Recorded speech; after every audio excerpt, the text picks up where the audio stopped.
introduce Dr. Beth Cabrera, but before doing so, I'd like to thank Dr. Angie Hattery and the faculty and staff of Women and Gender Studies for partnering with our center for making this event possible this afternoon. Dr. Hattery, along with her colleagues, are making a difference, helping us realize the goal of achieving a tipping point for women, which I truly hope we realize in our lifetime. The Center for the Advancement of Wellbeing serves as a catalyst for well-being with the vision of impacting 10 million people by the year 2019. And I thank you all for joining us. You're now an official part of the count. That was supposed to be funny. Dr. Beth Cabrera is not your average academic or scholar. She's more than that. And she's more than First Lady at Mason. Dr. Cabrera is first and foremost a scholar.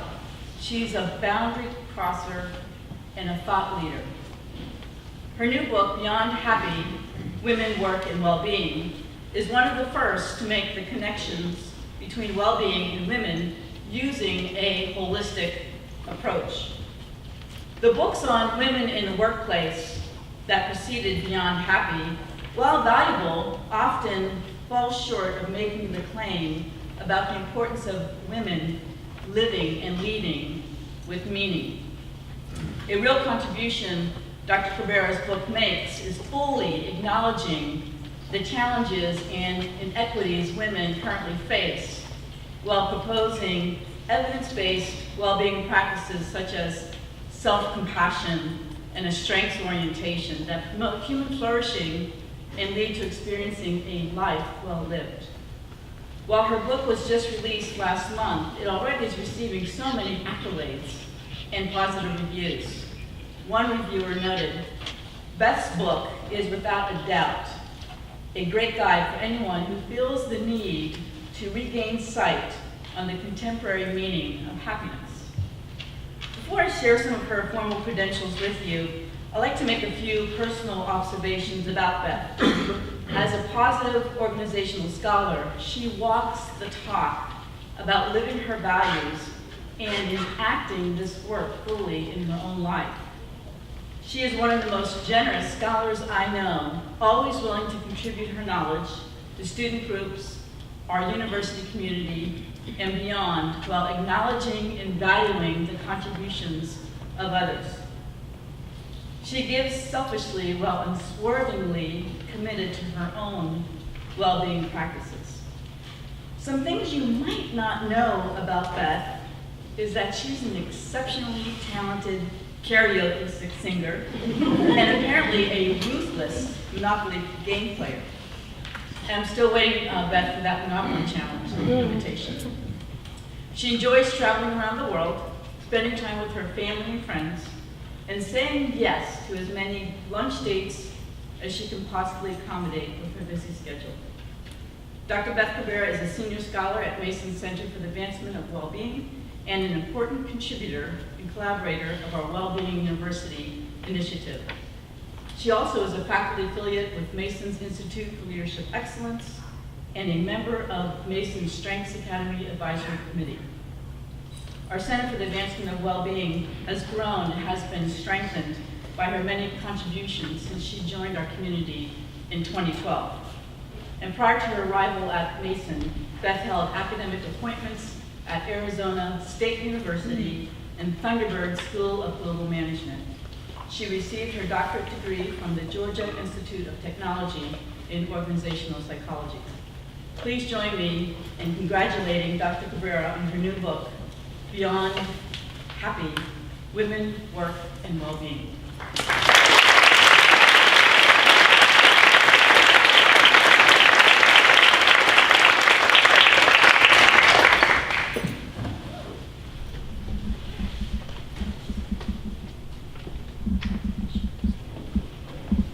Thank you, Nance, for that wonderful introduction. So my interest in studying women's careers started when I almost quit my own career. My husband, Anjo, and I had lived in Madrid, Spain for about 10 years. And during that time, our two children, Alex and Emily, were born. and I earned tenure as a management professor at Federal University. Now, it hadn't been easy to teach in Spanish and all the publishing I needed to do to try to get tenure and managing the babies at home. But I do think it was easier than it would have been had I lived in the States. So I had, for each of our, when each of our children was born, I had a 4-month full paid maternity leave. And I have to say that after 4 months, I was really ready to go back to work. I remember going into my office and shutting the door and sitting down in front of my desk. I did not turn the computer on. And I don't know how long I sat there just listening to the silence. So it was also easy because in Spain, childcare is affordable and it's dependable, so I felt comfortable going back to work. Our children were 7 and 5 when we moved to Arizona for Angel's next job. They're not quite as cute now, but anyway, we were in a new place. We had no friends, we had no family, we had no support. And I knew what it would take to start over again and try to get tenure in another university. I also knew that the kids were going to start needing help with their homework. They were going to want to have play dates. They were going to participate in after-school activities. And I wanted to be there for them. So I seriously considered just not looking for work. But boy, did that make me sad. I loved being a professor. I couldn't imagine not teaching. So I got a part-time position at Arizona State University. And it was perfect. It let me continue to do what I love to do and to be there for the kids. So that's what got me interested then in studying women's careers. You know, I realized from my own experience how very challenging it can be for a working woman. And I started doing my first study at Thunderbird. So I studied women graduates of an international school of business and asked them about their careers. 47% of them told me that they had quit their jobs at some point in time. And at first that shocked me. But then I started thinking, you know, it's really not that surprising, is it? I mean, work is becoming more demanding every day. There's little to no flexibility. We have little to no support. And thanks to our cell phones, our smartphones, we're expected to be available 24 hours a day. And that's not all. For working women, in addition to all of our responsibilities at work, most of us are still responsible for the housework and the child care. So it's not surprising that we're all desperately seeking balance. When we think that's going to be the answer, right? If we can just find balance. The problem is balance is an impossible goal. I mean, think about your life. Have you achieved perfect balance? For more than a day or two. Okay? I mean, where there's absolutely no conflict between all the all the demands for your time, right? Trying to achieve this elusive goal of balance is actually causing more problems. It's just one more thing that we can't seem to do. And failing to achieve balance is further increasing our stress and undermining our self-confidence. You're going to walk out of here today with a better goal, a smarter goal, a more achievable goal. And that goal is well-being. I'm here today to encourage all of you to forget balance and to focus on well-being. Patsy Fox, like so many of us, was searching for balance. She and her husband are from the States, but at the time they were living in London, and she was in charge of European business development for DreamWorks. Their 2 sons were born while she worked for them, so she and her husband, after the second son, she also actually had maternity leaves like I did, so she had 3 months off for each one, and things were going fine, until their second son was born with Down syndrome. And that caused her husband and Patsy to rethink things, kind of reevaluate their priorities, and they decided to quit their jobs and move back to the States. Her husband got a job right away, and Patsy decided to stay home with the kids. Did she find balance? Well, maybe she was closer to having balance.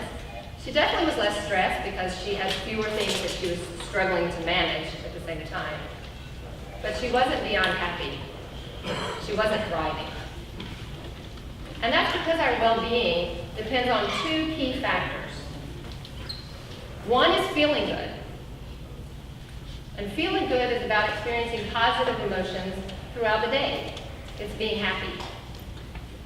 But there's a second, equally important dimension to our well-being, and that's doing good.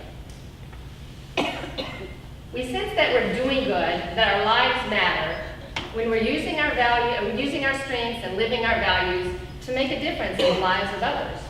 We sense that our lives are meaningful. Now, when you're both doing good and feeling good, that's when you're thriving. In life, if you don't have either of these things, if you don't really feel happy, you don't feel like your life is meaningful, well, then you're languishing. So back to Patsy. Raising her children was extremely meaningful to Patsy. In fact, when I interviewed her, she and her husband were getting ready to fly to China to bring home a baby girl who they were adopting. But she really missed the contributions that she had made to work. And she also missed the financial contributions that she had been making to her family. So Patsy decided to go back to work. She went back to work for a small entertainment company called Anchor Bay Entertainment. Now, it was no DreamWorks. In fact, she told me, she said, I went from promoting movies like Saving Private Ryan and Shrek all over Europe to selling Thomas the Train videos throughout the Midwest. But she was beyond happy. She was able to work from home office, which let her have lunch with her children, and she was able to be there to meet the therapists who came to work with her son. And she was also able to use her skills and her experience to contribute to an industry that she loved. Did Patsy have balance? No. I mean, she was still working long hours. She was still traveling around the Midwest. She wasn't able to do it all, but she was thriving. Forget balance and focus on well-being. Why is well-being a better goal? Well, it turns out that when you have high well-being, when you're thriving, that gives you psychological resources that help you manage everything better. The struggles don't go away, but you're better able to handle them. What does feeling good give us? Well, experiencing positive emotions energizes you. It's the opposite of when you're depressed, right? And when you're depressed, sometimes you just don't feel like you have the energy to get out of bed or to leave the house. It's the opposite when you feel good. When you have these positive emotions, you feel like, hey, I can do this. I have the energy to do this. Experiencing positive emotions will give you several other benefits as well. It increases your self-confidence. So again, things aren't necessarily easy. You have a lot of challenges, but you feel like you can do this. I got this. I can do this. Another thing experiencing positive emotions does for us is it helps us to be more creative. And this is really useful because you can figure out how to be in two places at the same time. All right, maybe not so, but it does help you with the logistics. And all the working moms out there know that one of the things that stresses us out the very most is figuring out all the complicated logistics, right? And a final thing experiencing positive emotions gives us is it increases our resilience. So again, you're still going to have bad days, but you're going to be better able to cope, and you're going to bounce back a lot quicker. So what does doing good give you? Well, if you sense that what you're doing in life matters, that it's meaningful because you're really making a positive difference in the lives of others, well, in that case, those daily hassles just don't bother you as much. If you keep the good that you're doing in mind, it puts other things into perspective. So your life isn't perfectly balanced, but that's okay because what you're doing is important. There's a second reason to pursue well-being. And that's because, unlike balance, well-being is actually an achievable goal. It isn't that hard to increase your well-being. There are many things that you can do to increase your positive emotions throughout the day. Try being mindful, focusing on what's going on right here, right now. And this can keep you from ruminating about the past or worrying about the future, which often bring negative emotions to an otherwise pleasant moment. Be grateful. Notice and appreciate all that's good in your life. Our natural tendency is actually to be focusing on problems and potential threats, right? But it turns out that if you intentionally direct your focus to things that are good, that can actually help change the pathways in your brain, rewire your brain, so that it becomes more natural to notice what's good in the world. It's also important to have hope for the future. Hopeful people set goals, they believe in their abilities to achieve those goals, and they're also really good about finding new ways to make progress when they face setbacks. What about doing good? There are a number of things you can do to increase your sense of meaning in life. One is to live your values. And that really means just spending your time doing what's most important. A lot of us get out of bed every morning and just start reacting, just trying to get through the day, one thing after another, right? And sometimes when we do that, at the end of the week or the end of the month, we look back over the last month and think, gosh, we really haven't been doing those important things that we wanted to do. So it's about scheduling it on your calendar. And whether it's doing something to improve your health, or spending more time with friends and family, or that really meaningful project at work that you keep trying to get around to doing, put that on your calendar and make sure you're spending your time doing what matters most. Developing your strengths is another way to increase your sense of meaning. Finding opportunities every day to do what you do best makes you more successful, but it also gives you a sense that you're realizing your potential. And above all, do good by making positive differences in the lives of others. Think about the impact that you have at work, on your colleagues, or on your clients. And find new ways to make a positive difference in the lives of people at work, people at home, or people in the community. So let me end by telling you about Cynthia Stafford. Cynthia was a single mom working in a very low-paying office job. She was raising her 5 nieces and nephews, whom she had adopted when her brother was killed in a car crash, a drunk car crash. So they were actually living paycheck to paycheck. Until one day, Cynthia won a $112 million jackpot in the California lottery. She became rich and famous overnight. Now, I'm sure a lot of you have heard stories about people's lives being ruined after winning a major lottery, right? Not Cynthia. And that's because she did a number of things that directly impacted her well-being. The first thing she did was to make sure that her children were financially stable and that everything was okay. So she created educational trust funds for all 5 of her nieces and nephews. Now that was a really smart move, because it turns out that the most important factor for our well-being are our relationships. And that's because our relationships affect both dimensions, feeling good and doing good. Spending time with people you like increases your positive emotions. I bet all of you would have told me that, right? But it's also the case that when people are asked what gives their lives meaning, the overwhelming response is a relationship. A spouse, a partner, children, our friends.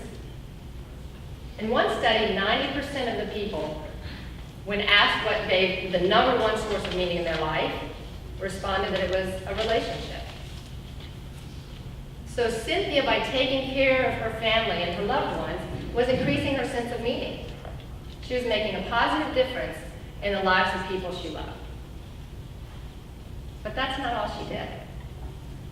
Cynthia turned to her values, and she decided to invest her money in something she cared deeply about. Throughout her childhood, Cynthia's mom had taken her to museums and to plays and theaters, and she really appreciated what arts had done for her life, how they had enriched her life, how they had broadened her perspectives. And she had become increasingly frustrated by hearing about how all these budget cuts were forcing schools to eliminate arts education.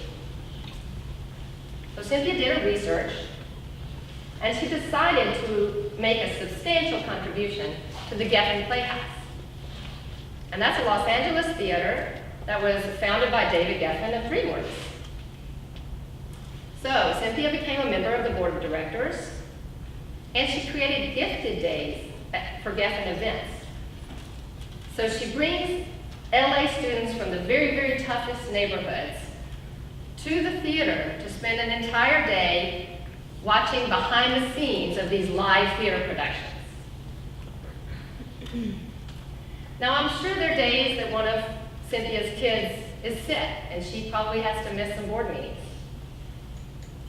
And I'm sure there are days that the logistics of getting busloads of kids to and from the theater doesn't go according to plan, and she might not make it home in time for dinner.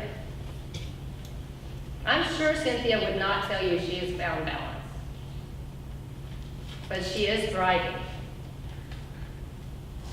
Forget balance, focus on well-being, and you too will thrive. Thank you.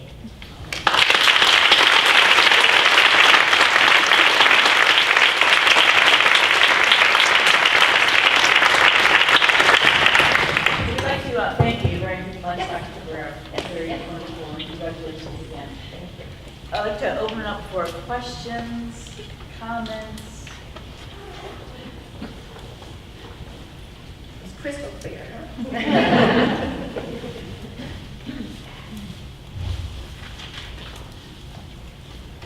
Yes. Please.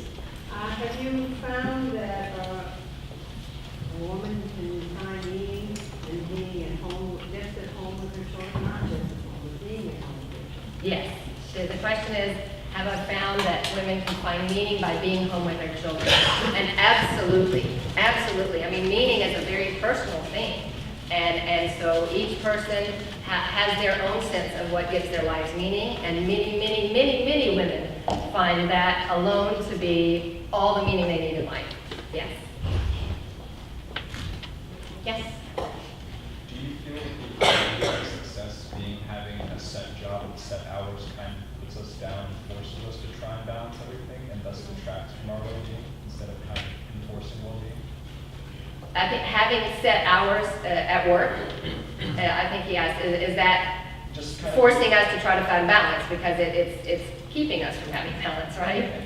Yes, yes, and I think that's, in fact, it's interesting, when I started this book as an organizational psychologist, and I was doing all this research on women's careers and seeing the frustration in all these women that I spoke to, my first idea for the book was to advocate for workplace change, because that's the biggest problem we have. The workplace is so inflexible that it is hard to meet all of our responsibilities, and that is what is causing so much suffering as far as well-being. And I do think giving more control over when, where, and how we work is exactly what everybody needs, not just women. And I will say women need that because they're trying to struggle so much and balance with so many things, but what the research is showing is that the younger men are as interested in being home with the children and sharing equally in the housework and the caregiving, that they start off saying, we're not going to have the typical breadwinner caregiving family. We're not going to do that. We're going to do something different. The problem is, when they get it into the workplace is so rigid, so inflexible, and so demanding that it's impossible for even the men to spend the time that they would like to spend with their families and at home. So what would happen if the workplace were more flexible, then the men and women would be able to more equally share at home, and everyone would be better off. Do you think with the younger generation of men wanting to be partaking in childcare and the family, that will eventually change? Because not only, is it for themselves, but also for the women in their lives too.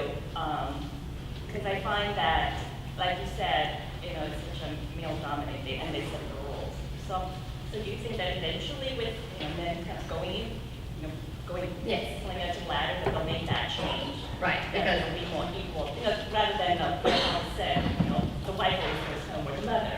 Why can't it be the guy, the father, ends up being in the emergency room, why can't it be the father? But why is it always gonna have well, the reason right now that it's not the father is because it turns out that workplaces are starting to become more flexible. They're offering flexible policies. But if you take those and use that flexibility, it can hurt your career. In many workplaces, there are negative career consequences. You're seen as less committed if you do that. And what happens is the consequences are more negative for men because it goes against the stereotype. That's what I'm saying. I think there needs to be a change in that stereotype, Yes, which there is does. not considered a And the hope is that more men who really do want to spend time with their families coming up through the ranks will advocate for more change. And I think, it balances out there. You have both men and women equal, so it won't be. Ideally, Yeah, it won't be that's until what will that guy happen. goes home and it's like, oh, wow, she must Right. not like this career. Or if the woman doesn't, it's like, she must not like her child. But it's just, you can't be any good way. Yeah, I do hope it will be changing. Yes, Could you give us a preview of some of the topics you covered in your book? I just gave you a great preview of it. I'm just talking right now about the first chapter, which is complaining about the workplace and how it needs to change. And the rest of the book, it goes into a lot more detail about the model. It's all based around the model of well-being, and it talks about mindfulness and gratitude and hope in much more detail, as well as the living your values, developing your strengths, and finding ways to make a positive impact. That's really what the book is all about. Yes? Hello, my name is Tariko Parson. I play the faculty at Women Learning Studies. And I like your slogan design, forget balance, focus on well-being. We understand logic, you have to focus, be mindful and grateful and happy, but there is a huge gap between understand, live things, and be. Be mindful, be happy, be grateful. And can you comment on these things to be a person?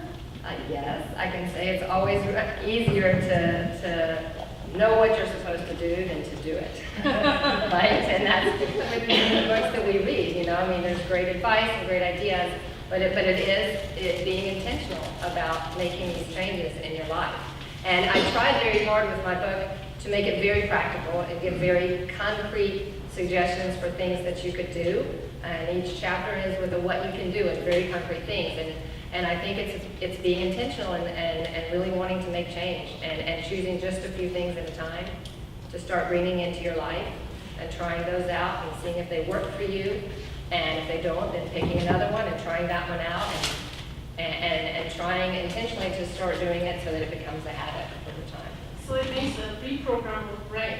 Yes, kind of. Yes, or organizing your life to even have reminders to do these things, And so until you reprogram your brain, it's just remembering to do it. And so having ways of coming up with cues, and I talk a little bit about that in the book too, just to remind yourself to start putting these practices into practice in your life.